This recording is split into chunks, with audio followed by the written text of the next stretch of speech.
You can find him at JKL Awesome on Instagram and, of course, YouTube. But let's be real, you already know that. JKL, what's going on, man? Thank you so much for doing this. I know this show is in its infancy, and it's a lot of you're taking a big risk by being here. So, It's not a big risk. What's up, Dings? Listen, when I did my first show, it was the same way. It was like, all right, well, I have an idea for this interview. I want to try it, and I started slow. I haven't done that many, but the ones I've done, they've been fun. So it's good. It's good. I appreciate you joining us. Yeah, I mean, I have a background in radio and sports talk radio in particular, and so I wanted to. I recently retired from that. It's a semi-retirement. It's a long story. The bottom line is I'm not doing it every day, and so I wanted to kind of bring I miss it, so I wanted to bring an element of that to the channel, and I thought, man, this. If I get the right idea, I can actually generate more content for the channel without having to buy anything, which is a big deal. So that's one of the big things, because you even talked about it in your last chase roulette, which congrats, 3 chases of the angle. Oh man, thank you so much. It was awesome. Yeah, that's one of the reasons I typically don't do like 5 or 6 pop chase roulettes. I do 1 or 2. I mean 2 or 3. Because if I buy 3 of a certain pop, and if I get a chase, great. If I don't, well, then I'm not stuck with 5 pops. It's usually 3. Okay, I can deal with that. It becomes expensive, and all of us out there know it's expensive. So having other ways to make content is not a bad thing. Yeah, I mean, the only way that I will do a chase roulette anymore, honestly, is with box lunch money or hot cash, because it just makes the most sense. You get the more bang for your buck, and if I bring home, like we did, 4 times in a row, 0 for 5, it gets real old staring at 5 Evil Knievel pops or whatever it is. Even if I really want them, like the TLC pops, I really wanted a full set of those, but the disappointment of going over 15 is just unbelievable. Our saving grace, of course, is that our patrons, I keep saying it wrong. Our patrons, I do the same. Yeah, whenever we pull a double common, we just divvy them up. We pull them in a hat and we just send them out. So they go somewhere, but you got to be careful, because you can't. I don't want to order 15 of them and then get nothing, and then all of a sudden you got 15 of the same pop laying around. So. Yeah, TLC was the only one I really did a big roulette on, and I hit left eye, which is the chase I wanted. And it was awesome. I gave away to others, and I did the same thing. I used my hot cash, so I got out of the deal anyway. So it was like, yeah, okay, this works. Hey, let's go all the way back to the beginning. How did collecting in general, not just pops, but how did collecting start for you? Like where did you what was your first engagement in that world? The first that I can remember was Legos when I was a kid. I don't remember how old I was. Must have been 7 or 8 years old. I got my first Lego set, and I got a little Lego box. They used to come with this plastic box that you could put your Legos in. And from then, I was a big Lego collector. And that was before they had sets. Like now, with Harry Potter, Star Wars, or Marvel, it was just like basic sets, and you had to use your imagination to actually build all that stuff. So I was building X-Wings and Batmobiles without any schematics, doing it on my own. And then from there, it just went to all types of things. Like comic books was my next big thing. Action figures. I had a good set of Transformers, G.I. Joe. So yeah, it's been ongoing since then. But I've been a collector my whole life. I say different things. So what was your first pop? How did you dive into this world that we're talking about right now? My first pop was Darth Vader, which is where is he? It's up here. I don't know if you can see him on screen. You can, yep. I used to see pops in stores all the time. I was always in Hot Topic, FYE, GameStop. All the stores I shop at, they all had pops. I saw them. Oh, these are pretty cool. Never really got into them. Of course, once you do Star Wars, you suck me in because I'm a Star Wars fan. I was like, oh, Vader, my favorite character ever of all time. I'll get a Vader pop. No big deal. Didn't get any for a while after that. Then one day I was in Hot Topic. They were having a buy 2 get 1 free deal, and the Friends Pops had just dropped the first set of the Friends Pops. I loved Friends at the time, so I bought buy 2 get 1 free, buy 2 get 1 free. And then from there, it kind of snowballed. It was, usually just a pop here or there. It wasn't like a lot, but Yeah, the last couple years, my collection has gone from 200 to almost 600. I'm at like 596, I think, right now. Yeah. So, okay, so perfect segue. So, in one of your recent lives, you mentioned originally wanting to cap your collection at a certain number, Right. and now it's again close to 600. So, uh, do you try to only stay within the lines that you collect, or that you specifically collect, or do you branch out more often than you'd like, or do you like to do that? I never really collected. Well, I won't say didn't collect a line because I started with Star Wars. Really, like I had this Smuggler's Bounty box. So I used to get Star Wars pops constantly, and then I would get one or two here or there in the stores that I liked. Now, as far as lines, I don't even say I collect a particular line because I just collect what I like and what I know.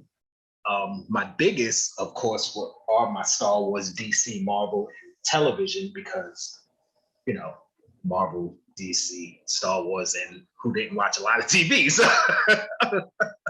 that's all the stuff I know and love. But I have some gaming stuff, like I got Pokemon, Kingdom Hearts stuff, I got Disney stuff, I got movie stuff. So it's more of just what I like. I don't like if a set of pops comes out for, say, let me think of something.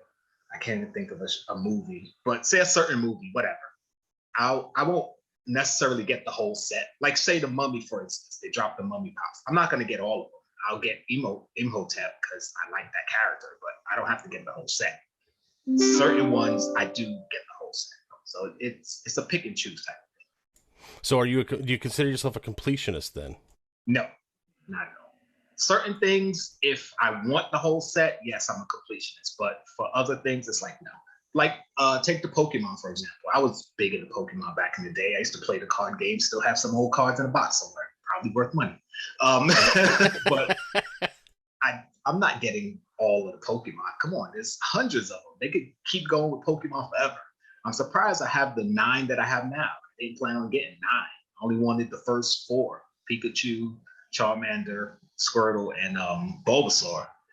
And of course, I wanted Mewtwo. He was my favorite, but I ended up with 9, and I'm like, yeah, I don't want all of those.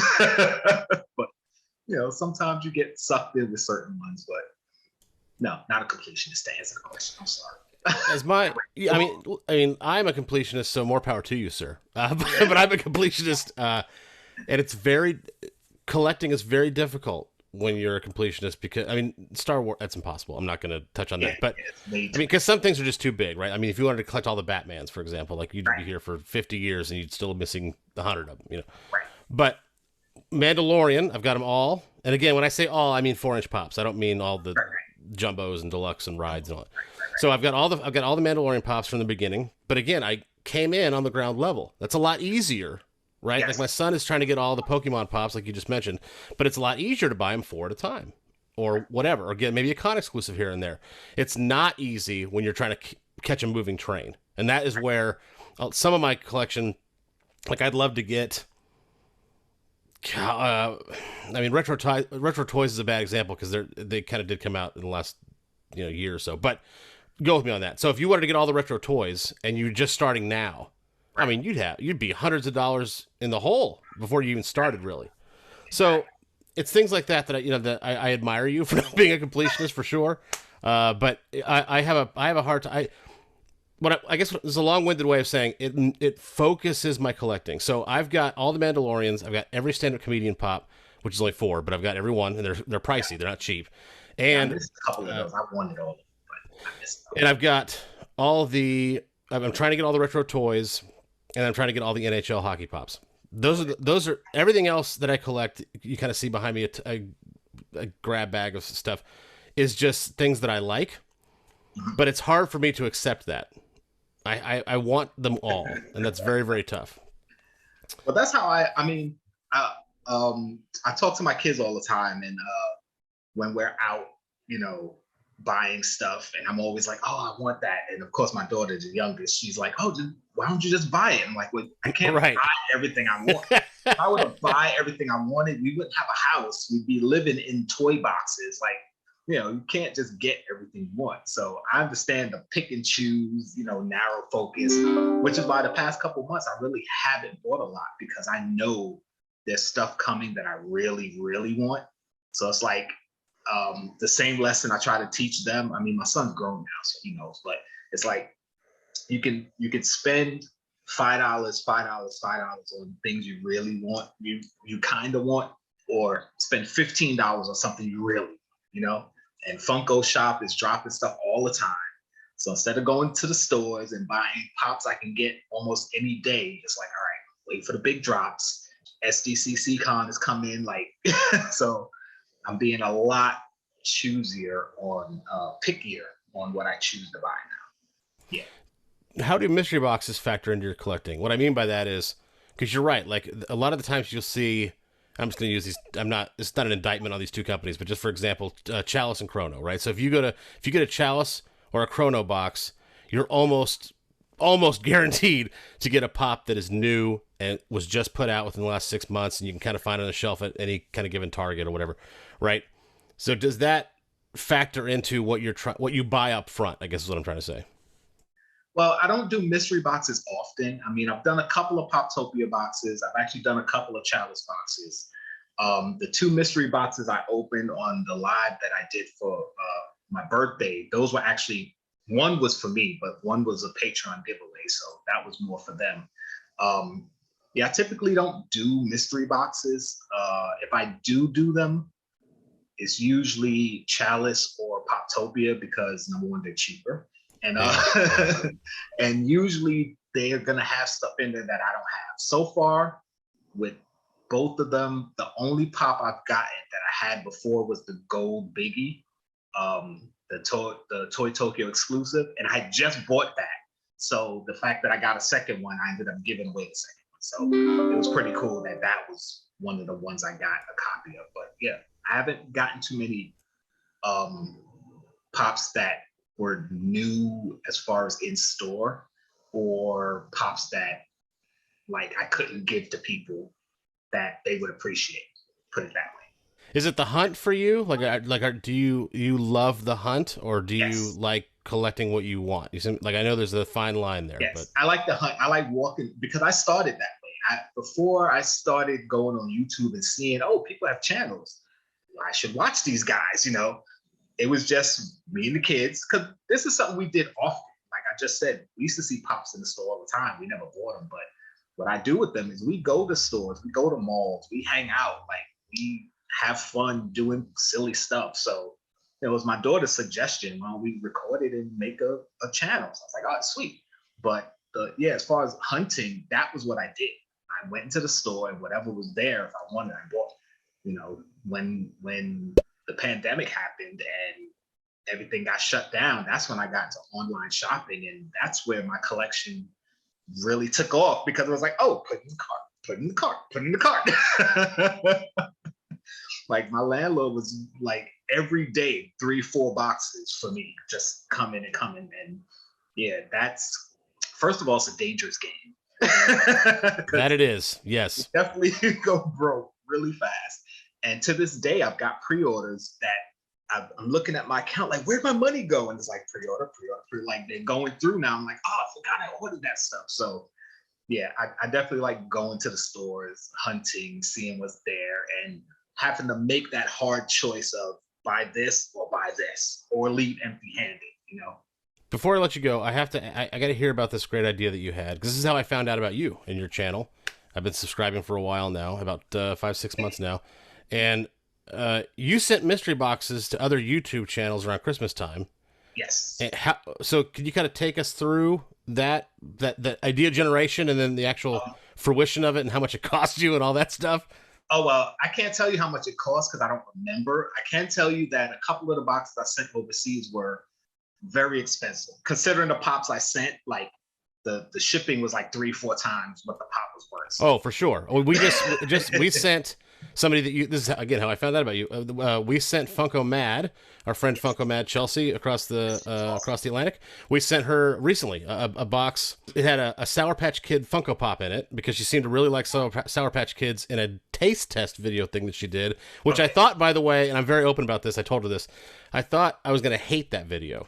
Right. Because I'm watching channels for mystery boxes and for Funko related stuff, and she's like, hey, I'm going to change it up. I'm going to taste these candies from America or whatever it was, and I was like, this is going to be terrible, and it was fascinating.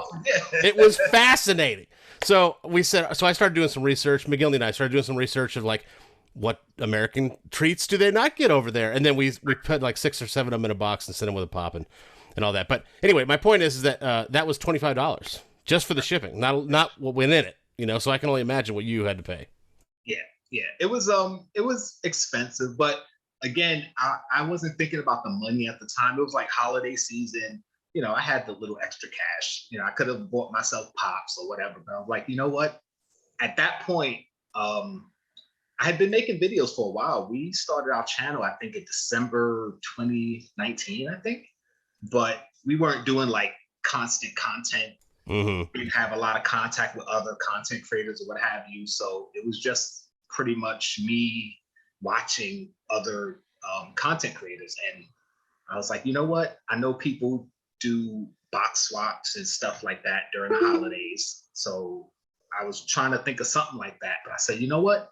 I'm not going to do all that. I'm going to just send a message out to whatever content creators that I watch that I enjoy and just give them a box, like give them a free pop. And I sent it out to first it was 24, then I sent 2 extras. So about 26 content creators. And the first 12 that got back to me with their address got locked in to get boxes. And that's how I did it. I pretty much put all the boxes in sorters. So I didn't know who was getting what. And I added like an extra gift or whatever in the box. And I just sent them out just to see who got what. And, it was cool. I mean, from what I saw of the videos, and I told them, you don't have to open it on camera. It's not like a promotion. Hey, look what JKL sent me. It's just, here's a box of appreciation. That's all it was for. Everyone decided to do a video, which I appreciate. I totally didn't care. Some people even sent me messages back going, hey, do you want me to open it for Christmas? Do you want me to open it now? And I was like, listen, you could run over it with a truck for all I care. It's your box. Do what you want with it. And I literally text that to people through Instagram. I'll show you the messages. I didn't care what they did with it because I'm that type of person. Like, I know it's hard for people to believe, but not everyone wants credit for something. It was just, Here's my appreciation to you guys for keeping me doing videos and interested in Funko Pops and showing us good content. Because let's face it, a lot of us are doing YouTube. We're not getting any money for it. Like, yeah, we might have a Patreon or, might do some Instagram mystery boxes or raffles or whatever, but we're not like making money off of it. So, it was like, here's something for me to say thanks. Thanks for your content. Thanks for entertainment. And, it ended up being a big thing, and I really wasn't expecting it to be. The funny thing is, when I used all that content of them saying my name on my new show, people were like, you planned that, didn't you? And I was like, so totally did it, but it worked out awesome. And you know why it worked out awesome? It worked out awesome because you weren't planning on it. That's the craziest thing. That's how life is, I find, most of the time, is if you're not planning on something, it'll fall in your lap, right? But if you are planning on something like, I'm going to get a lot of publicity from this, you'll get very little, Exactly. And, I typically try to, support everybody. Like, now I'm in contact with so many more content creators. It's literally impossible for me to watch everything all the time. So, of course, my next new idea was something I said. I have a support playlist that's on my iPad. It's playing right now. I dropped you guys' videos in there, and it plays on repeat 24/7. So you guys are always getting views. Always getting views from me. Whether I comment or like the video, whatever, you're getting those views. It's constantly playing. So that's what I try to do. That's smart, my friend. That's very smart. And if we're on that list at all, I appreciate that. Oh, you're on it. A couple of your videos are on it. Absolutely. I know your last. JKL, man, I really, really appreciate you doing this. This has been great. I could talk to you all day. I just go check out his channel, everybody. Again, at JKL Awesome over on Instagram, and he says his famous spread love. Is I have that vernacular love, correctly? Brooklyn way. The Brooklyn way. So go follow him at JKL Awesome. Hey man, thank you so much for doing this. I really appreciate it. No problem.